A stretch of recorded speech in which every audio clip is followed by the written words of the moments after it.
Ito na kaparmes, unti-unting dumami na yung mga manok ko kaparmes, oh. Pati sa loob. Ito, ang dami na sisi, oh. Ganyan talaga dito sa probinsya kaparmes. Marami na akong makakain, marami. Oh, dumami na kasi mga manok ko. Pisak pa lang, ito na. Oh, oh. Ito yung pangsabong ko talaga kaparmes. So, oh, ang ganda. Mamaya titingnan ko mamaya o bukas. Ilabas ko yan. Ganyan talaga kami kaparmes dito sa probinsya. Oh, tingnan mo, dami na, oh.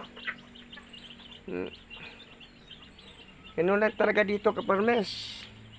Kapag maano ka lang, matyaga ka lang, marami kang makakain. Ganun kami dito. Kasi malayo kami sa bayan. Kaya dumiskarte kami na meron talaga kaming makain. Maraming salamat kaparmes. At saka, sana kaparmes, maraming nanonood sa mga ko, video. Kasi ganito lang talagang buhay namin. Thank you sa lahat.